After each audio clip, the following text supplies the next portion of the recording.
Graça e paz, irmãos. Bom dia a todos. Glória ao nome de Cristo, irmãos, por essa oportunidade que Deus nos proporciona, nos concede, de ministrarmos a sua palavra, de proclamarmos seus santos oráculos. A minha oração nesta manhã de domingo, de dia do Senhor, é que possamos ter um momento de aprendizado e edificação por meio da palavra do Senhor nosso Deus.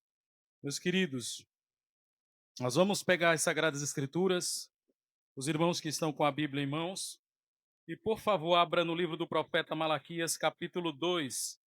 E nós iremos fazer a leitura a partir do versículo de número 10. E hoje nós iremos falar sobre a infidelidade dos sacerdotes e do povo a Deus, que estava abandonando suas esposas e casando com mulheres estrangeiras. Então eu poderia falar sobre casamento e julgo desigual. É o mesmo assunto, mas eu fracionei esse texto para tratar de um e de outro assunto em momentos distintos, tá certo? Por considerar relevante falar dessa forma. Então nós iremos ler do verso 10 ao verso 13. E em outro momento nós concluiremos do verso 14 ao verso 16, que é a perícope dessa passagem bíblica.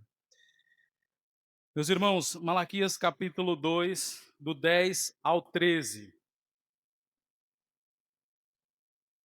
Quantos que aqui estão não são casados ainda? Levantem as suas mãos. Ok. Se hoje você ficar atento, você pode se livrar de um grande problema. Quem aqui é casado, levante as mãos. Carregue o seu até o fim. Não há como voltar atrás. A palavra de Deus, irmãos, diz assim para nós: não temos nós todos o mesmo Pai? Não nos criou o mesmo Deus? Por que seremos desleais uns com os outros, profanando a aliança de nossos pais? Judá tem sido desleal, e a abominação se tem cometido em Israel e em Jerusalém. Porque Judá profanou o santuário do Senhor, o qual ele ama, e se casou com a adoradora de Deus estranho. O Senhor eliminará das tendas de Jacó o homem que fizer tal, seja quem for, e o que apresenta a oferta ao Senhor dos Exércitos. Ainda fazei isto: cobris o altar do Senhor de lágrimas, de choro e de gemidos, de sorte que ele já não olha para a oferta, nem aceita com prazer da vossa mão. Somente até aqui, meus irmãos. Meus irmãos, essa questão do jugo desigual, do casamento de um cristão com um não cristão ou com um pagão, esse é um assunto muito espinhoso e muitos pastores não gostam muito de tratar sobre esse ponto, sobre essa questão. Embora o texto trate do culto a Deus, o texto bíblico aqui vai falar sobre a profanação da adoração a Deus, que também estava ligada a esse tipo de relacionamento entre alguém que pertence ao povo de Deus e alguém que não pertence ao povo de Deus. Essa ideia, irmãos, ela já é muito antiga. Quando Deus tirou o povo das terras do Egito, Deus proibiu os hebreus de cavarem uma cova e colocar sementes distintas dentro do mesmo buraco. Isso era proibido por Deus. Deus também proibiu dos hebreus pegarem animais distintos e colocarem para puxar o mesmo arado. Isso não tinha nada a ver com agricultura, isso não tinha nada a ver com pecuária. Isso era Deus mostrando que eles deveriam tomar cuidado com o relacionamento deles com os pagãos. E é importante lembrar aos irmãos que Israel viveu numa terra idólatra, que era o Egito. E eles saíram do Egito e estavam em direção às terras de Canaã, que também era uma nação idólatra. E Deus sempre estava advertindo o seu povo com respeito às influências dessas nações pagãs, que podia levar o seu povo ao pecado e podia levar o seu povo à idolatria. E em diversos momentos no Antigo Testamento, o povo de Deus está caindo nesse tipo de pecado. Os hebreus, as hebreias, entrando em casamento e matrimônio com pessoas pagãs que adoravam outras divindades e outros deuses. E isso despertava a fúria e a ira de Deus com a nação, porque Deus havia tacitamente proibido esse tipo de relacionamento. Na verdade, irmãos, Deus, ele havia instruído o povo que eles não deveriam contrair matrimônio com alguém que não servisse ao mesmo Deus, porque isso seria um risco muito grande para a fé de Israel. Deus também proibia que alguém de uma tribo casasse com alguém de outra tribo, não somente por causa de heranças e terras, mas porque Deus queria preservar as tribos intactas para a chegada do Messias, que viria da tribo de Judá. Então Deus tinha preocupações fundamentais com respeito à questão dos relacionamentos. Se você entrar dentro de um barco, dentro de um mar, e você estiver junto com alguém, cada um tiver com um remo na mão, e um estiver remando para um lado e outro para o outro, sabe qual é o destino que vocês vão chegar? Em lugar nenhum, vocês vão ficar girando dentro do mar. A Escritura diz que dois não podem andar juntos no livro de Amós se não estiverem de acordo. Então nós temos muitas passagens na Bíblia que condenam esse tipo de relacionamento. Que comunhão há entre Cristo e Belial, entre luz e trevas, entre verdade e mentira, entre o fiel e o infiel? Que tipo de comunhão pode haver? A resposta é clara: nenhum tipo de comunhão. Malaquias, ele vai iniciar o verso 10 aqui dizendo: não temos nós todos o mesmo Pai? Irmãos, quando nós falamos sobre a paternidade de Deus, é importante nós distinguirmos que tipo de paternidade a Bíblia está falando. Pelo menos nós temos alguns aspectos da paternidade divina na Bíblia. O primeiro aspecto é Deus como pai por criação.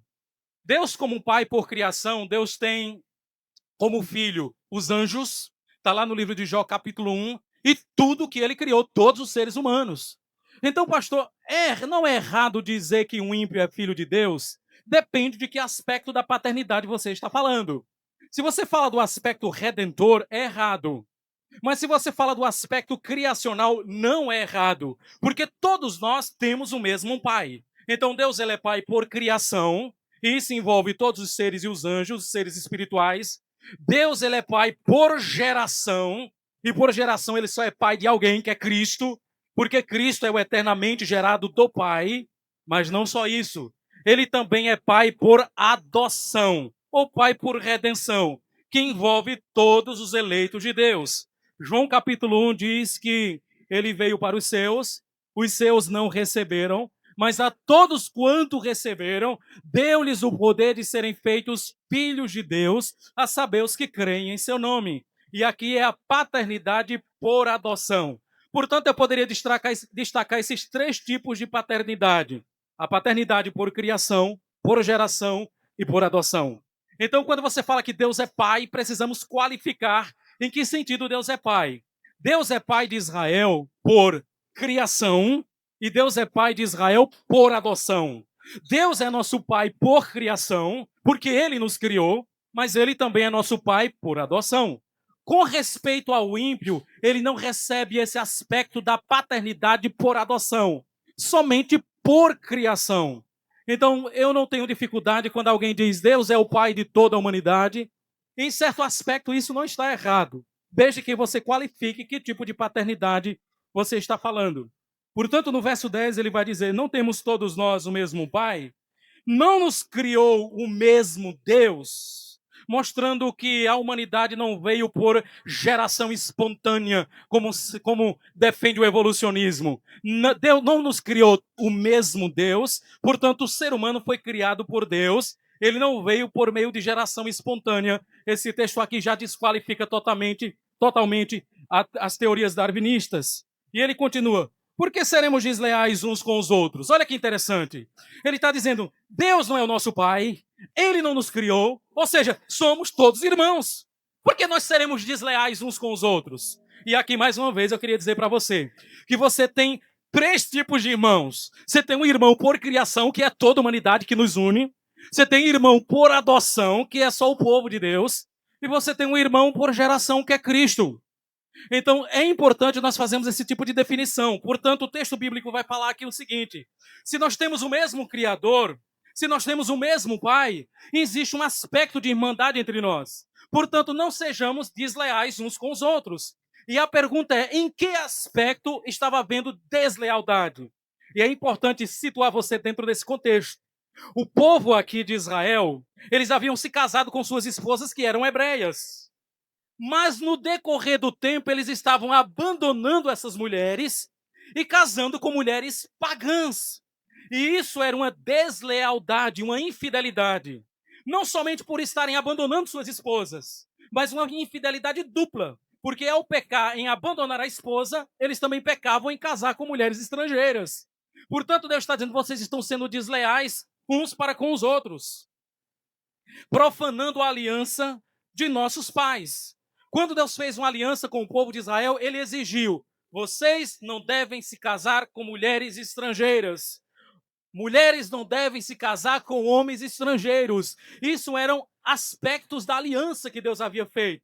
Mas o que estava acontecendo aqui era o contrário. Eles estavam quebrando a aliança e desobedecendo a Deus, casando com mulheres pagãs.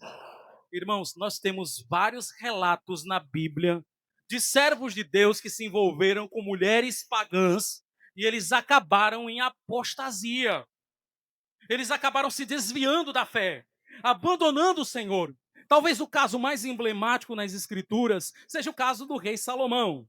O rei Salomão tinha 1000 mulheres, 700 esposas, 300 concubinas, e ele adquiriu mais matrimônio como estratégia política. E essas mulheres pagãs desviaram o coração de Salomão, a ponto dele começar agora a adorar falsos deuses. Então ele foi corrompido no seu coração. Da mesma forma, Sansão, ao se afeiçoar por Dalila, que era uma mulher filisteia, ele também teve o seu coração desviado do Senhor. Portanto, meus irmãos, em vários momentos nas Sagradas Escrituras, o povo de Deus está cometendo esse tipo de pecado. Mesmo depois do cativeiro, quando o povo voltou da Babilônia, na época de Esdras e Neemias, o povo contraiu matrimônio com mulheres pagãs. E isso despertou a ira de Deus.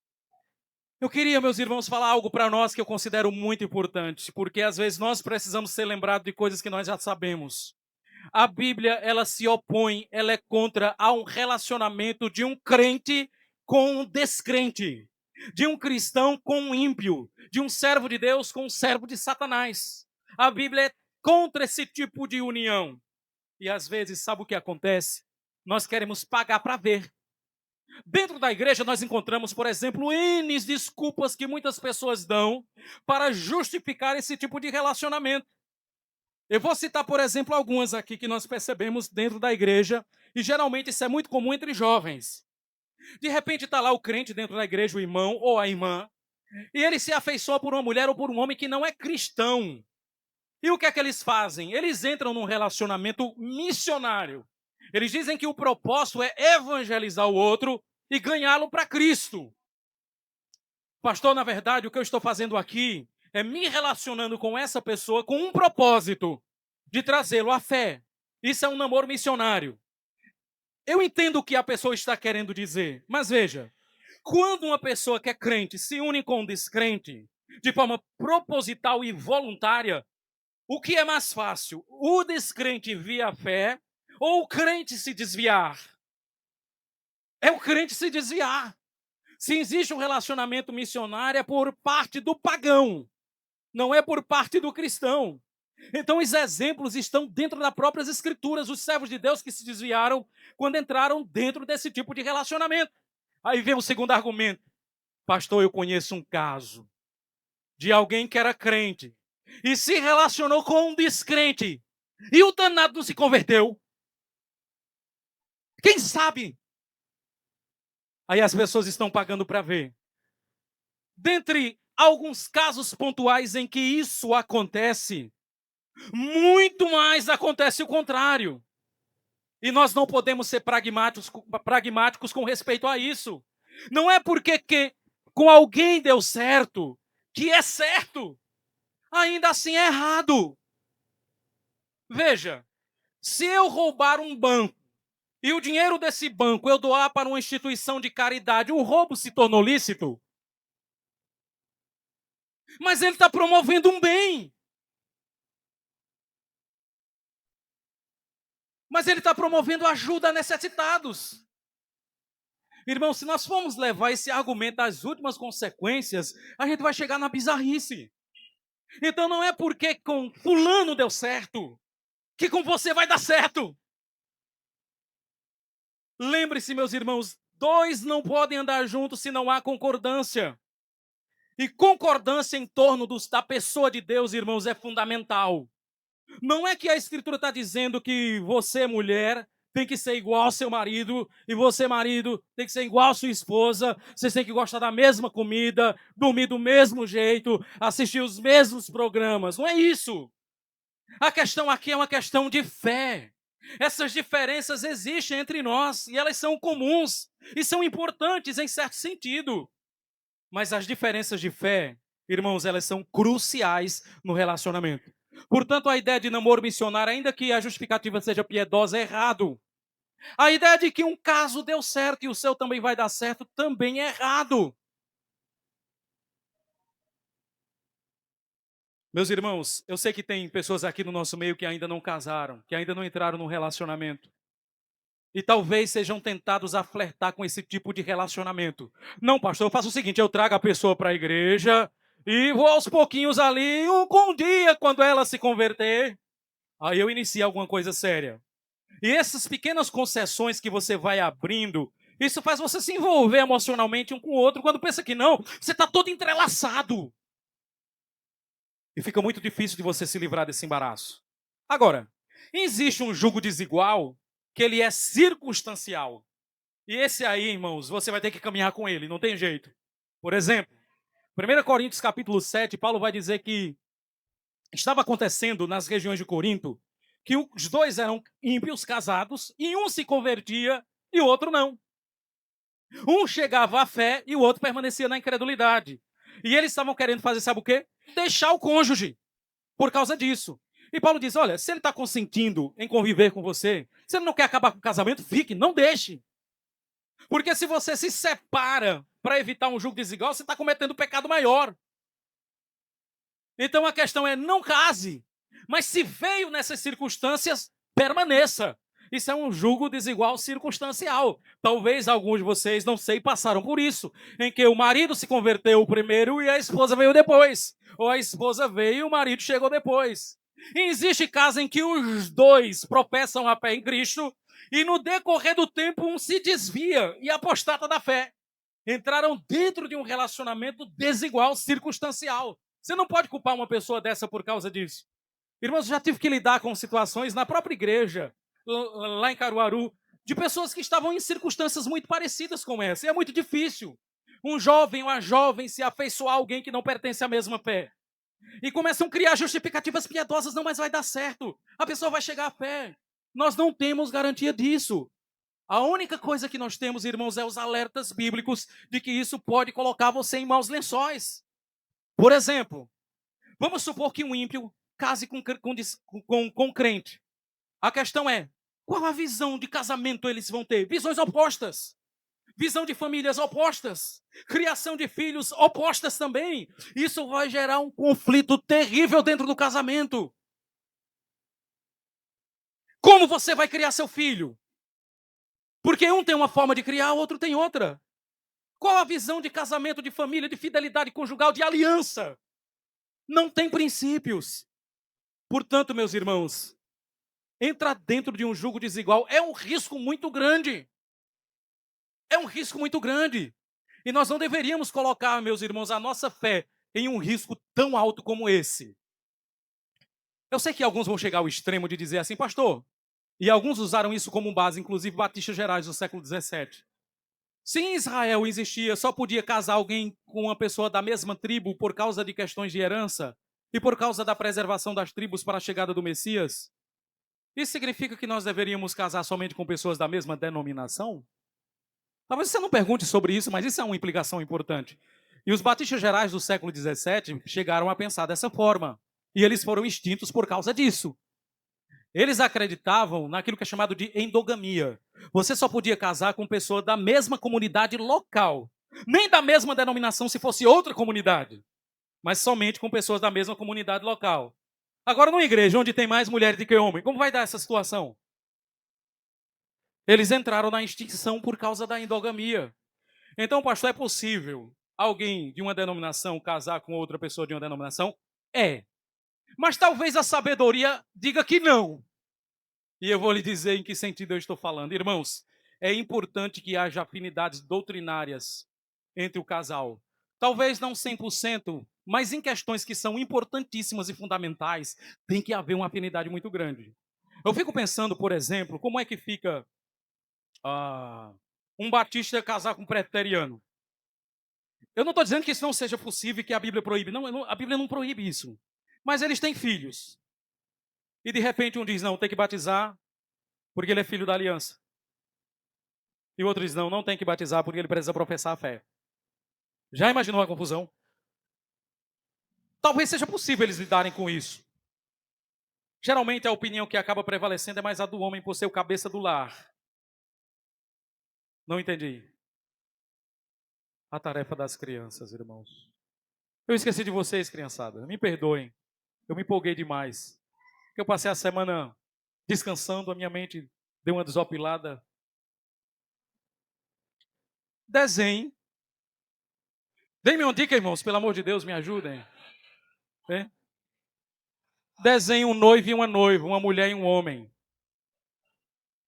Me perdoem, criançada, tá certo? E coloque uma frase embaixo: jugo desigual é do diabo. Resolvi a tarefa das crianças. Então, meus irmãos, surge essa questão, que é uma questão importante e fundamental. E com pessoas de outra denominação, veja, a Bíblia não proíbe. Mas é sábio você considerar as questões doutrinárias para entrar em um relacionamento. Irmãos, hoje, sendo bem honesto com vocês, se eu fosse solteiro ou não fosse casado, eu teria muita dificuldade de casar com uma irmã que fosse pentecostal, que gosta de rodar dentro da igreja. Perceba que as afinidades doutrinárias, elas acabam sendo importantes. Eu não estou dizendo que se você é um batista, você casar com um presbiteriano, você está cometendo pecado. Mas às vezes a sabedoria pode lhe levar a tomar uma decisão sábia com respeito a isso, e você pode evitar muitos problemas. Aí vem outra questão importante. Então, pastor, quer dizer que um crente só deve casar com alguém da mesma denominação? Veja, um crente tem que casar com um crente. Às vezes nós nos iludimos em achar que todos os que estão na igreja são crentes. E às vezes tem gente disfarçada dentro da igreja. Tem servos do diabo travestidos com vestes de servos de Cristo. Por isso que é importante o testemunho cristão, o convívio, o conhecimento, para você não tomar uma decisão precipitada e acabar quebrando sua cara. O texto bíblico vai dizer: Judá tem sido desleal, abominação se tem cometido em Israel e em Jerusalém, porque Judá profanou o santuário do Senhor, o qual ele ama, e se casou com a adoradora de Deus estranho. Em que sentido eles profanavam o santuário? No sentido de que a influência pagã acabava afetando o culto a Deus.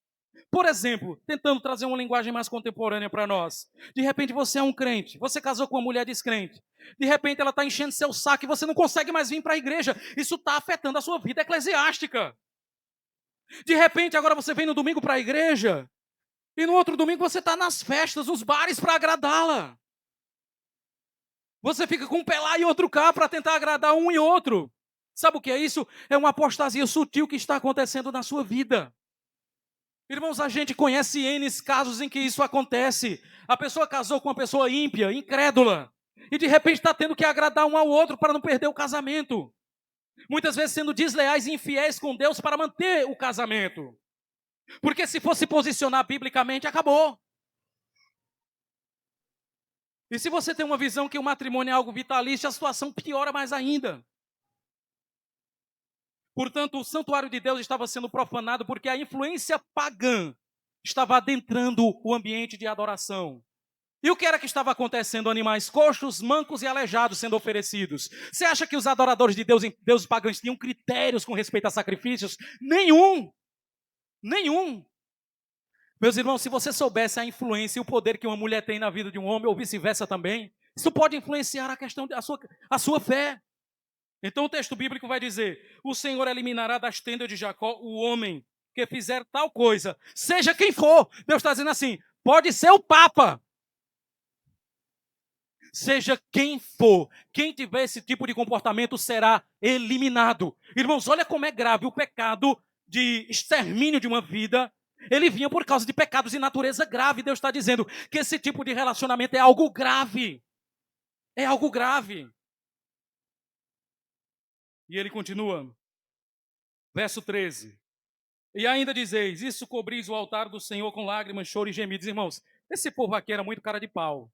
Porque abandonaram suas esposas, entraram em relações conjugais com mulheres pagãs e ia chorar no culto, gemer no altar.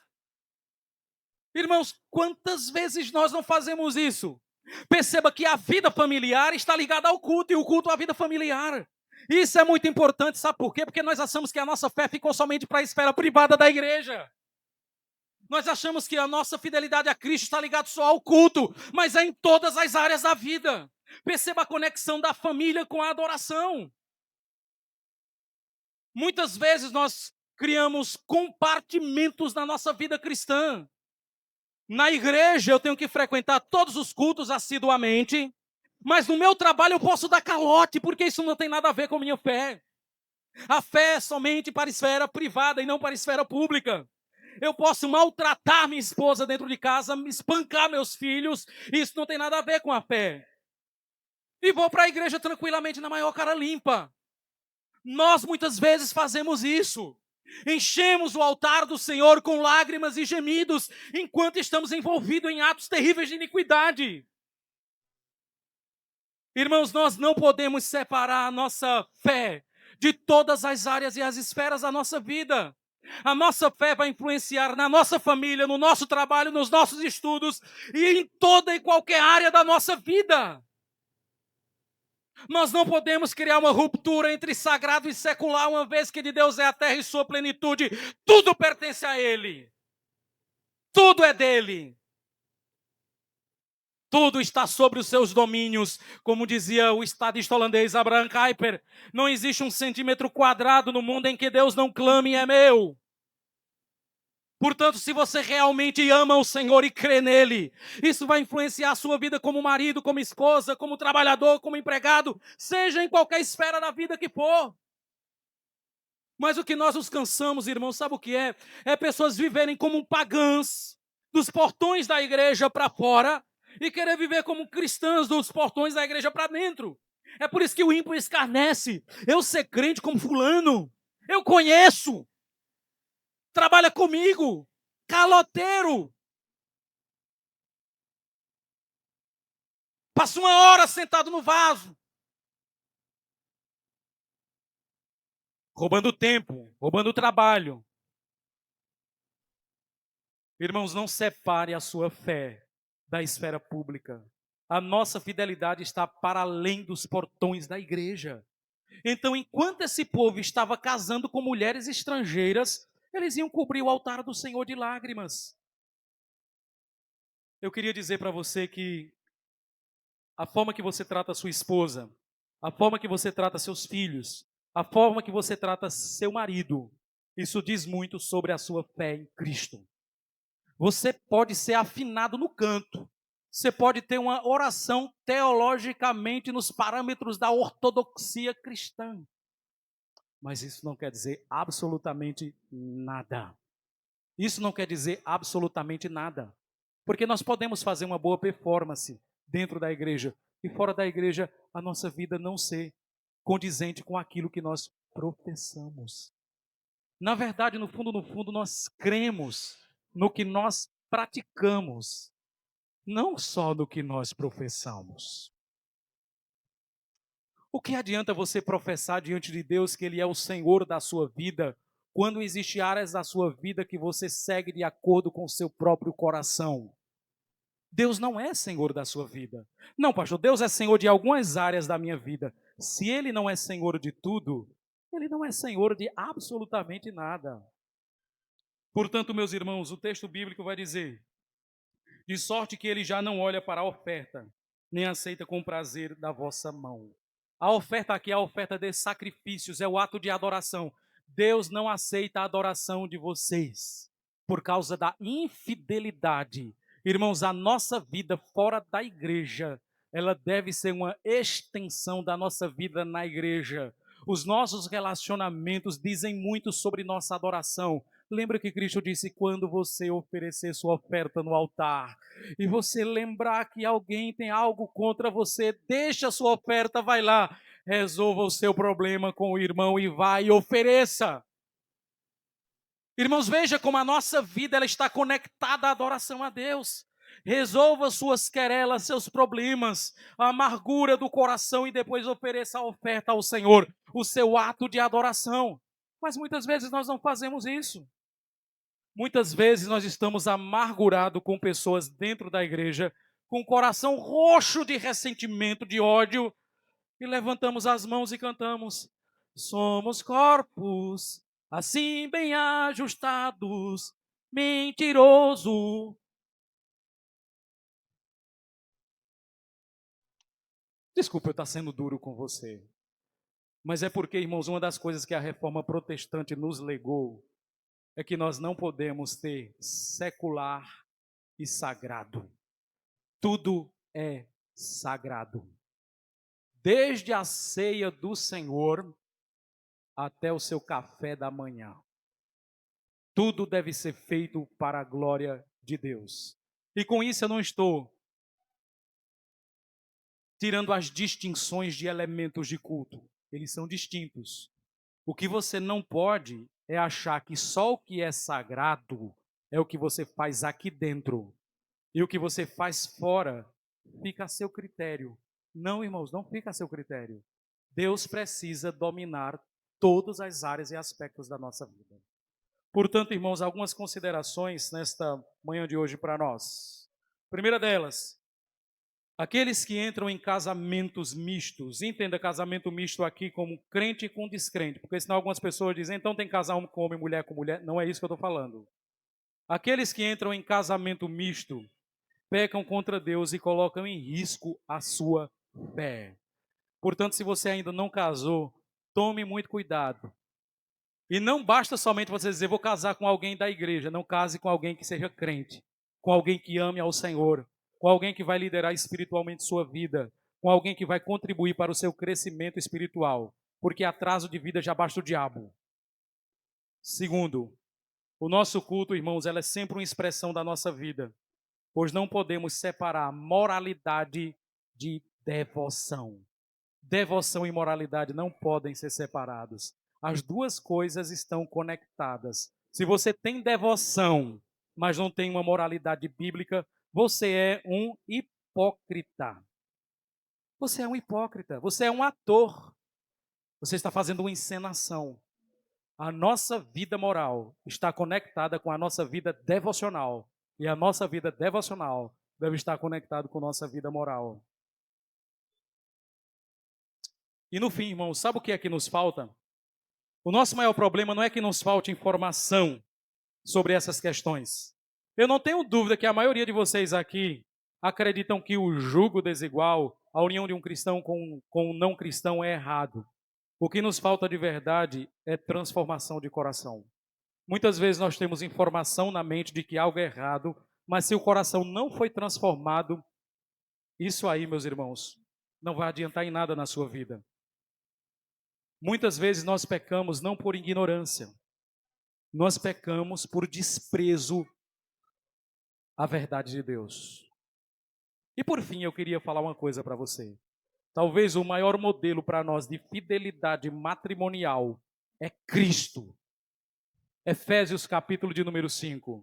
Aí você vai dizer, mas pastor, Cristo não entrou em um jugo desigual com a igreja? Porque a igreja era escrava de Satanás. Ele não entrou em um jugo desigual quando se uniu à igreja? Não. Porque antes de se unir à igreja, ele transforma essa igreja. Então, quando Cristo se une com a igreja, ele se une com alguém que é compatível com ele pela transformação que ele causou nessa igreja. Então, pastor, isso significa que eu posso me unir se eu transformar o outro? Sim, só que você não consegue. Você não pode transformar o ímpio em crente. Nem o próprio ímpio pode fazer isso.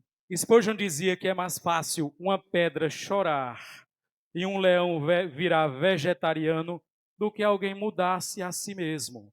Nós não temos, irmãos, poder de fazer isso, só Cristo tem. Portanto, se você é solteiro e está aqui no nosso meio, pensa em casar, não tem o dom do celibato. Se você tem o dom do celibato, siga firme na sua fé. Tem gente que é mais feliz se permanecer do jeito que está do que casar. Porque até casamento com cristão tem seus percalços. E Paulo diz, né, eu queria livrar vocês dessa tormenta. capítulo 7 de 1ª Epístola aos Coríntios. Considere permanecer sozinho. Se você não consegue, case, mas case-se no Senhor. O que significa case com alguém que seja realmente crente. Não coloque sua fé em xeque. Se um dia você que é membro da nossa igreja se enveredar por esse tipo de relacionamento, eu vou fazer de tudo para você acabar. Se você não acabar com esse relacionamento, nós vamos acabar com você. Então, faça uma escolha sábia na sua vida, tenha paciência, espere pacientemente no Senhor. E você que é casado, que está aqui no nosso meio, não deixe seu marido, não deixe sua esposa. Eu não sei como vocês entraram no casamento, em que circunstâncias entraram. Não sei se entraram no casamento de um crente com um ímpio, mas uma vez que vocês casaram, não deixe seu cônjuge. Mantenha a fidelidade a Deus e a aliança que vocês fizeram.